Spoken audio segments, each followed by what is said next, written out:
امریکا اخیر هم خپل رضالت ښکاره کړ ولې جنرال دوستم ته 2 میډالونه ورکړل. جنرال دوستم څه کړي دي چې په 2 میډالونو یې ونازاوه؟ دا هر څه راسره په ویډیو کې وګورئ. ګرانو لیدونکو السلام علیکم. د ملي جنبش ګوند ویلي چې نن ماسپښین د ملي دفاع سرپرست اسدالله خالد او په افغانستان کې د امریکایي ځواکونو قمندان سکاټ میلر په شبرغان کې د جنرال دوستم کور ته ورغلي ول او سکاټ میلر ورته د اتلولۍ 2 میډالونه په سینه ټومبلي دي.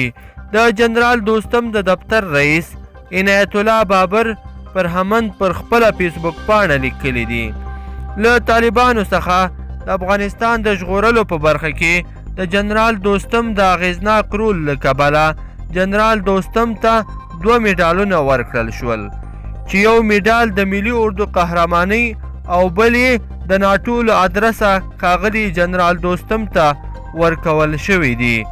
ټاکل شوې وه چې جنرال دوستم نن له سکاټ میلر سره یو خبري کانفرانس هم ورکړي خو بیا داسې ونه شول او نه هم د 3 واړو مشرانو د لیدنې په اړه کوم جزیات راوتلي.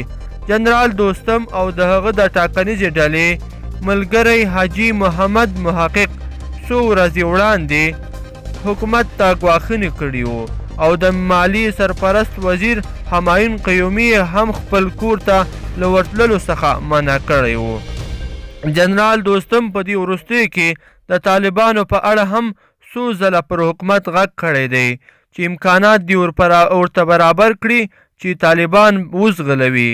دا په داسې حال کې ده چې څو ورځې وړاندې جنرال دوستم ولسمشر غني ته هم اخطارونه ورکړي وو او ولسمشر غني ته یې ویلي وو که چیرې د کندوز غوندې پیښې څخه لاس وانخلي او نو ولسمشر غني به د میخونو تابوت جوړ کړي. ګرانو لیدونکو په دې هیله چې ویډیو مو راسره تر پایه پورې کتلی وي. که چیرې مو ویډیو خوښه شوې وي نو در سره لایک کړئ او نورو ملګرو او دوستانو سره هم شریک کړئ تر څو هغوی هم له دغه خبرو څخه خبردار اوسي. مننه.